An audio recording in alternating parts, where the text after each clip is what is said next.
תודה לדוקטור מרים פלדמן קיי.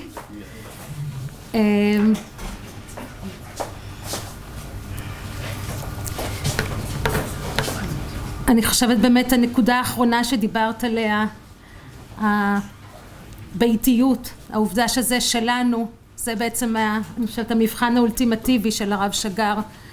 לא שאלות של אמת אלא שאלות של זהות. היהדות היא הבית שלנו.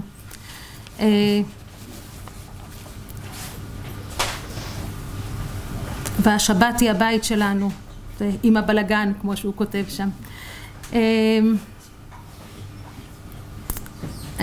אני רוצה להוסיף מחשבה אחת שיש לי, כיוון שאני כבר בערך 8 שנים מתרגלת בודהיזם. יש לי הרגשה שמעבר לפרק הספציפי שבו הוא עוסק בתורות המזרח, הרב שגר, הרבה פעמים אני מרגישה שכל הכמיהה שלו אל המקום של הברית, אל המקום הלא שניותי, מקום של בית, מקום של ככה, שהמקום הזה הוא באיזשהו מקום של מדיטציה, שבו אפשר לנוח מהצלעות של השניות והרפלקסיה וכדומה. אז באיזשהו מקום אני מוצאת שם מדיטציה גם בטקסטים שלא עוסקים בה באופן ישיר. תודה לדוקטור מרים פלדמן קיי. אני מתכבדת להזמין את פרופסור אלן בריל, שאני פעם ראשונה פוגשת אותך ומרתק אותי מאוד לשמוע ולהכיר. פרופסור אלן בריל מתמחה בתאולוגיה בין דתית, מיסטיקה יהודית, מחשבה יהודית מודרנית והיהדות האורתודוקסית בת זמננו. פרסם מספר רב של ספרים, לאחרונה את הרב על הגנגס, מפגש יהדות והינדואיזם. אני מבינה שזה גם בעקבות קורסים שנתת בוורנסי בהודו, מפגש שאותי הוא מרתק, אני לא יודעת אם הוא יעלה פה או לא. פרסם ספרים נוספים, ביניהם על המיסטיקה של רב צדוק הכהן מלובלין, ועורך ספר שעתיד לצאת לאור על הרב שגר והחגים, ועוד דברים רבים. אני אשאיר ברשותך מקום לדברים עצמם, ואתן לך גם להציג את נושא ההרצאה שלך. תודה רבה.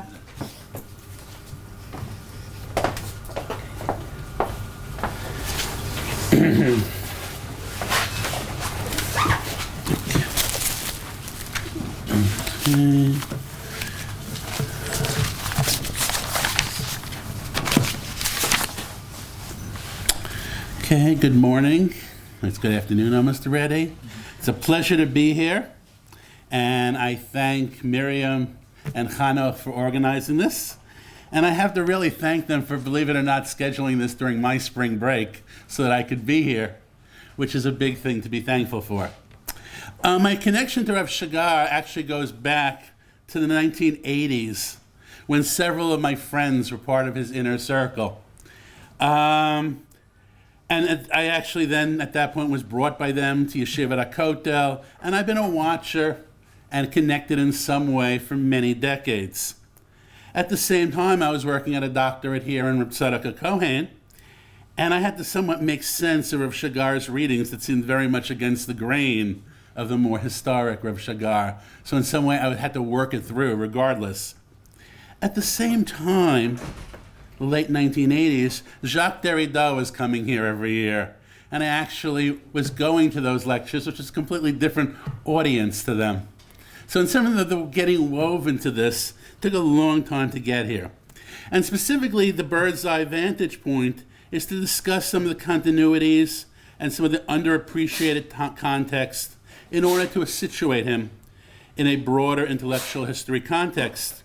Now, this panel was originally called in an earlier draft of Shagar and Critical Theory. And at this point, I'll just call my paper itself, rather than all those words in my title, situating the critical theory of Rav Shagar. And in some ways, I'm going to be in many ways overlap with Yitzhak Ben-Nimi. In many ways, we can say the very same things, but mine will be in a historic presentation of the same ideas. First, this talk will point out some of the changes and continuities in which Reb Tzadok can be reformulated as Lacan, Breslov as Lyotard, Camus as Rav Nachman, Lacan as Franz Rosenzweig. What makes this possible?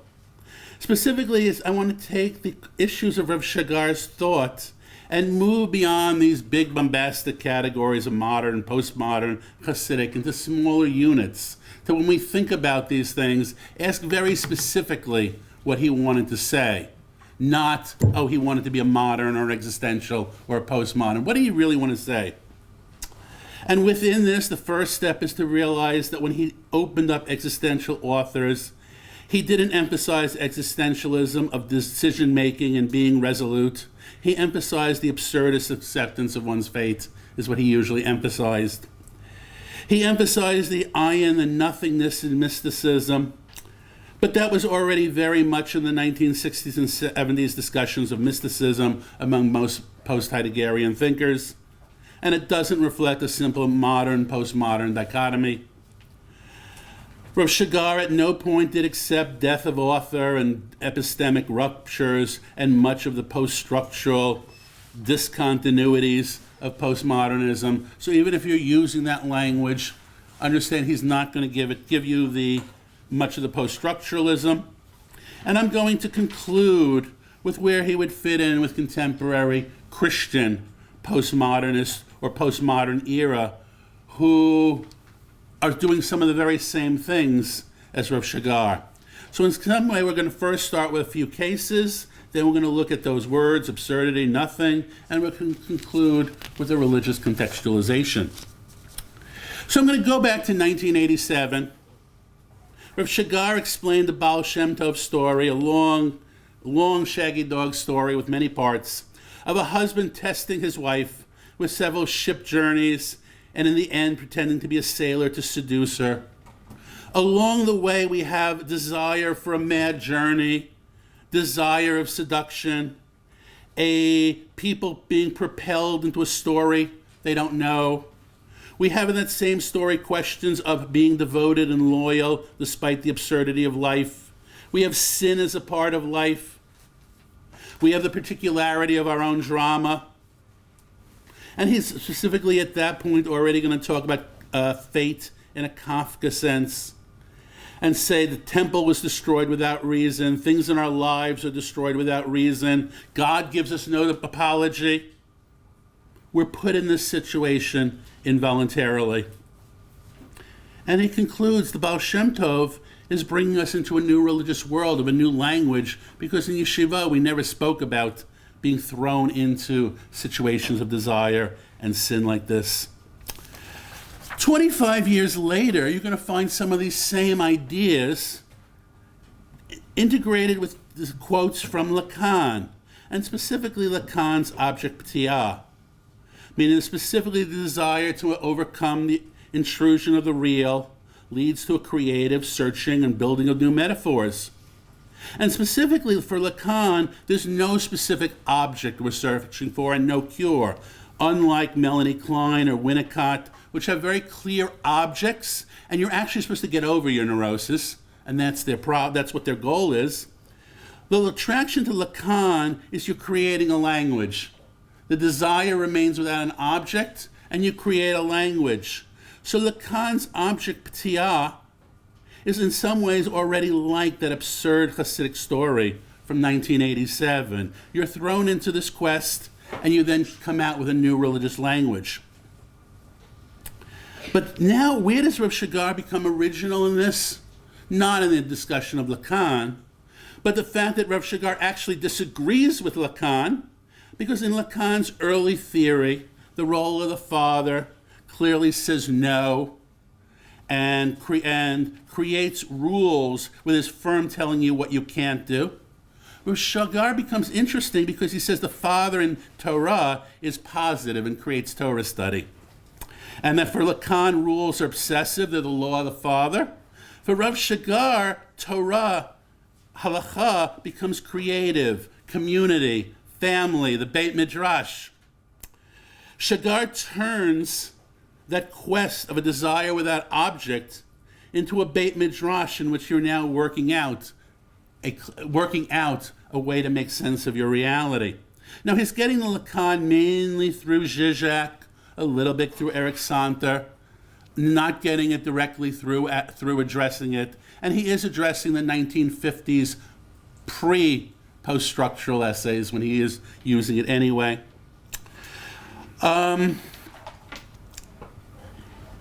And when you don't reach, but then again, even when he's explaining Lacan, Rav Shigar will then go back, and instead of Lacan saying, I have nothing but signifiers, he's going to go back to a much more modernist, saying, no, I can't get down to the true self beyond language. The more Kantian, I can't get down to the nominal behind the phenomenal. Even when he's quoting a quote-unquote postmodern author.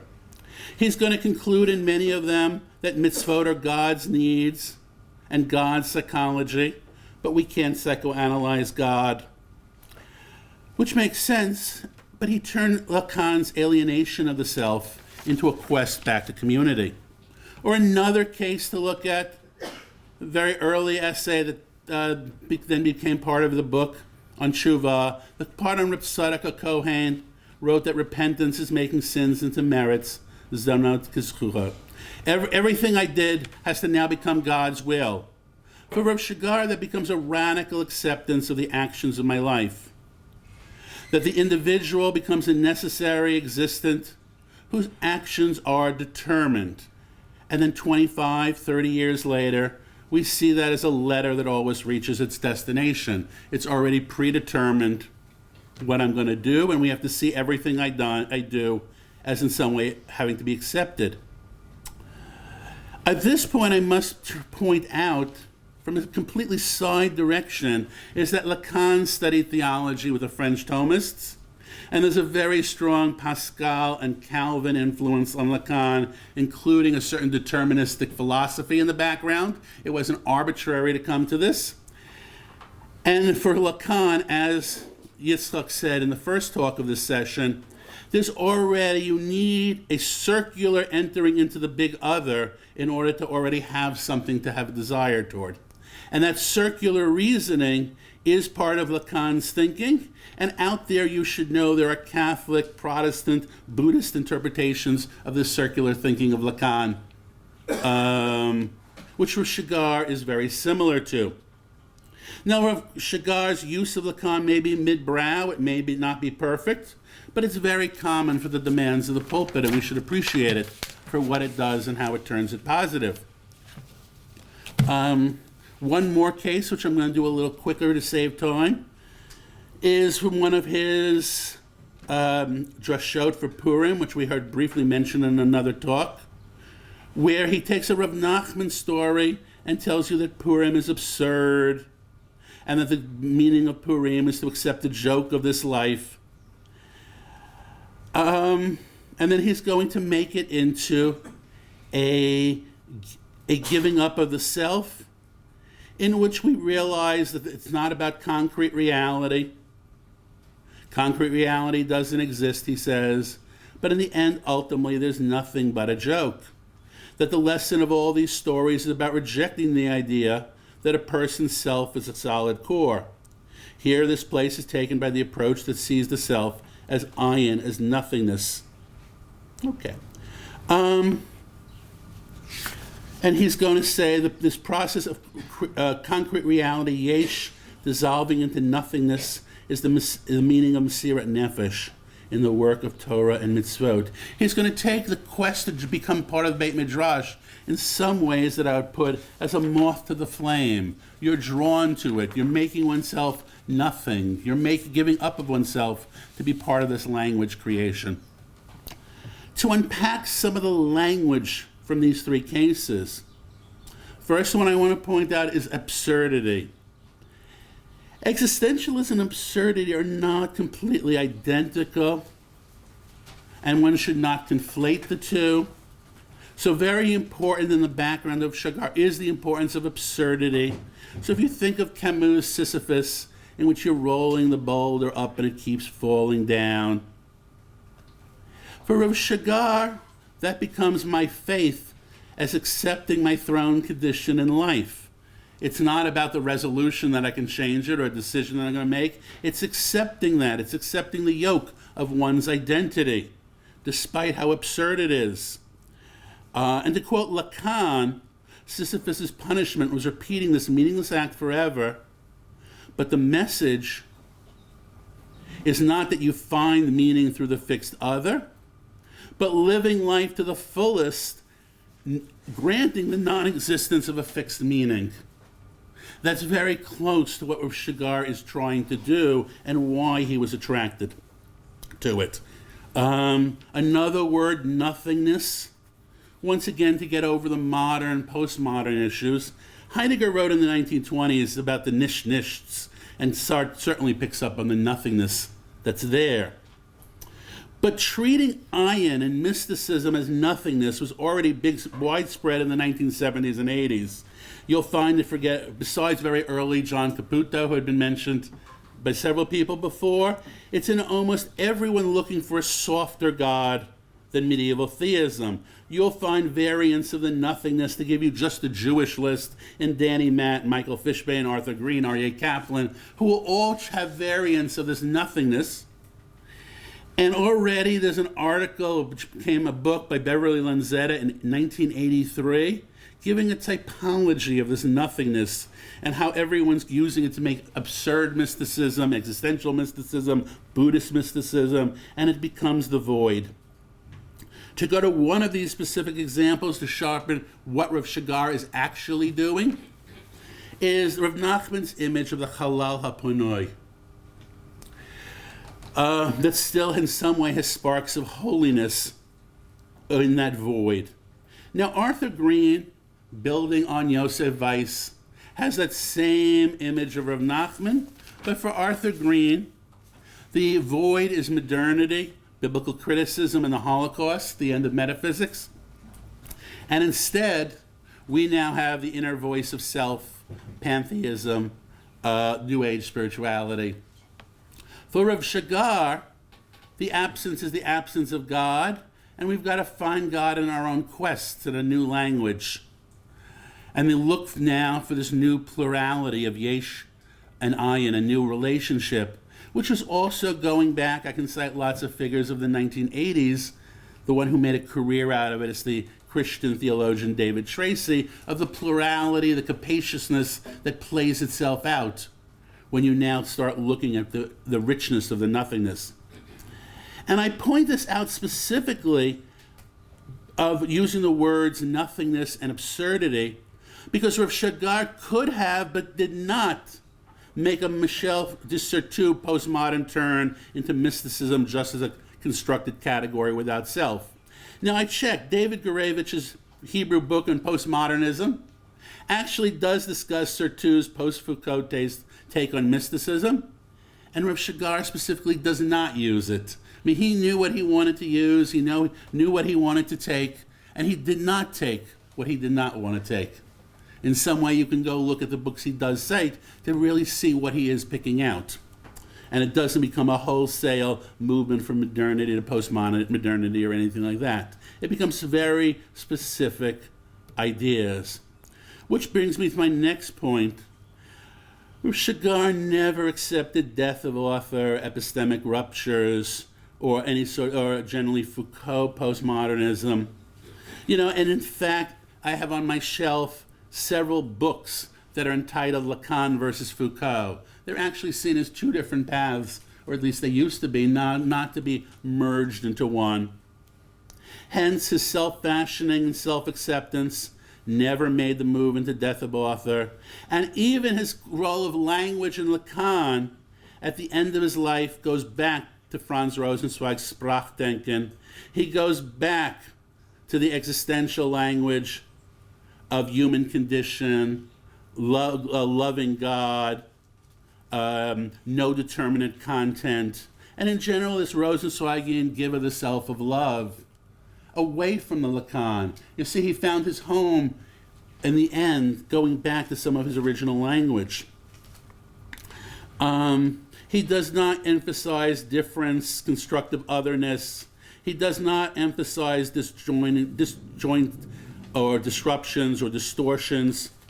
He does not look for aphoric blind spots or moments of self-contradiction, except in that one essay on prayer, where that's one of the few places where he actually does deal with an aphoria, even though he does make it mystical in the end. But in other places, he really backs away from anything like that, and he's certainly not going to be a Foucaultian anti-humanist, power, no teleology. He has a strong, in fact, teleology in many points. The next piece about helping to tease this out is to look at Wittgenstein for a moment. Last month, I spoke to an Ivy League educated professor of Jewish philosophy who thought that Harav Shigar is just Karl Barth, just a fideist, and his proof is how much he sees footnotes from Wittgenstein. Now understand the context here, that back in America, Wittgenstein is seen as fideist, anti-experiential, and figures like D.Z. Phillips, Malcolm Plantinga are all fundamentalist evangelical Christians who make the New Testament beyond questioning using Wittgenstein. And so even though Wittgenstein is subject to many different interpretations, mystical, logical, fideist, language games, you've got to be very specific in a lot of the way the way certain pieces get edited. It can be incredibly confusing about what is really going on, because he's really not the fideist of D.Z. Phillips. Unless you're a Christian, you can't understand the New Testament. He's not the evangelical Wittgenstein of Plantinga, who assumes that God is naturally in our hearts. I mean, he's not going in any of these directions, even though I find it in the footnotes of all the Hebrew editions, which leads an American to not know how to deal with this. He is using some of the Wittgenstein from Lyotard's The Postmodern Condition, but that's a whole different sort of animal that should be left in that sense. Now let's move it into contemporary theology. The pushing now, instead of comparing Rav Shigar to secular philosophers, which is what I've been doing till now, because much of the context will always ask, where does Rav Shigar compare to Camus, to Sartre, to Lyotard, to Wittgenstein? Let's look to where he compares to the religious adaptations. There are bookshelves of various books with titles: Theology after Lacan, Theology after Derrida, Theology after Sartre, Theology after Baudrillard, which are not going to be the goal to tell it over, but what actually works from a sermon, what actually works within a religious life. And Shigar himself defines postmodernism as doubt, instability of truth, and the mysticism as a sign of the instability. Already from the 1980s and 90s, this move to instability, to self-acceptance, and acceptance of others, in America is called a very Augustinian postmodern move, found in many Christian postmodernists, and Rav Shigar is part of that post-existential era of the 80s and 90s, the era of the nothingness and other things. And now Rav Shigar made many of these moves to the religion of doubt and instead substitute love. But the goal would then be to see which he took and which he did not took, because in the end he wanted to ground it back in a Beit Midrash, not just leave it as agape. To give you specific examples, right now one of the leading theologians in America is Yale theologian Miroslav Volf, who in his Exclusion and Embrace, trying to do a postmodern theology, just gives you a very soft, that there's an irremovable opaqueness to our knowledge of things divine, and we've got to see religion now as a soft contingency. On the other hand, to show you the extremes, there's an author, Christian author by the name of Tad DeLay, who actually has a Lacanian study of God's drives, God's real, and God's neuroses, which is the exact opposite extreme that Rav Shigar is not going in either. So already, if you're going to situate him, here's two bookends. It's not going to be a little bit contingent. It's not going to be, let's now psychoanalyze God, but put him in between. So if we now start putting him in between, a very popular author is K.A. Smith, who's going to say Christians should now accept postmodern era, but realize that it's a narrative, it's not ideas. There's no meta-narrative, but it's what we make out of our own faith, which is getting us much closer. But it's going to be much further from some others, like the Christians who are using vatimo, in which God is just weak now and remains just a trace. I mean, in that, there are points that Rav Shigar wants to go in that direction, but still comes back closer to the narrative Beit Midrash point. In terms of his ideas for the community, he would be closest to that large, amorphous social movement called the emergent church, which gets beyond any sort of fixed doctrine and wants to go back to be ambiguous in doctrinal definitions. Let's open ourselves up to history and other approaches to show there are many other opinions out there that may have been rejected. Maybe the ones we're being taught is not the correct one. The emergent church also seeks to be more expansive in daily life, to think out beyond the narrow fundamentalist life, very much things we've heard before. They also, even closer to Rav Shigar, tend to be more tolerant of sin and error as a specific point, which is one of Rav Shigar's themes from the 1980s, and it's also one of the emergent church during these decades. They're also open to being critical of the conservative fundamentalists that surround them and saying we can't go on and live like this, we've got to move on. So I would start situating in that sense if we have some sort of spectrum to work with. Okay, in conclusion, in academia, postmodernism is actually now over with. Now everyone, when I go home, is talking about the new materialism, vibrant matter, transhumanism, speculative realism. They're really working past this, and now, not going in that direction. But what did Rav Shigar teach? He enabled finding secular meaning of our lives in the 21st century and the need to engage in the wider world by creating a link with a deeper understanding of the sacred in all things, whether you see it as determinism or as mysticism, and that human freedom flourishes in a closed conceptual system of divine need, coming back to the Lacanian issues we started with. For him, he found God in our own selves is not deconstructionism, but it is Chassidut, Absurdism, post-existential mysticism, desire, and many things like the emergent church. So if Rav Shigar said and wanted us to make peace with contradictions in our ecstatic freedom, maybe we should treat his own thinking the same way.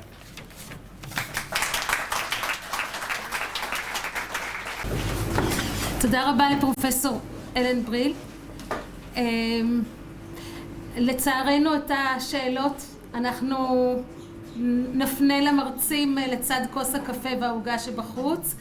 אני רוצה לחתום במה שפתחתי, ואולי לחבר את שני המושבים וכל הבוקר הנפלא הזה. הרב מנחם פרומן, זיכרונו לברכה, הרהר פעם שאולי כל התיאולוגיה באה לעולם רק כדי לאפשר לנו להתפלל. הוא אמר, האדם רוצה להתפלל, ואז הוא ממציא את אלוהים ואת כל מה שמסביב, בעצם בשביל להתפלל. אז אני מרגישה שזה מחבר את שני המושבים. היה לנו טיול תיאולוגי בעקבות הרב שגר על דרכים נפתלות מאוד של פילוסופים פוסט-מודרניים, שהוזכרו פה, לא אמנה את כל השמות המפותלים, אבל אולי באיזשהו מקום, בסופו של דבר, כל מה שביקש הרב שגר, או מה שהוא אפשר, לפחות עבורי באופן אישי, זה אחרי כל הטיול הזה, את המקום של תפילה, שהאמונה תולה בפה, הודיעה אמונתך בפי, על ידי שמדברים אמונה, כמו שציטטתי את רבי נחמן, נוכחת האמונה, ואז אולי כמו שהרב שגר, כל עוד הוא דיבר, האמונה הייתה נוכחת, אולי גם כשאנחנו מדברים על זה שהוא דיבר, אולי גם על ידי זה מתאפשרת לנו התפילה. תודה רבה.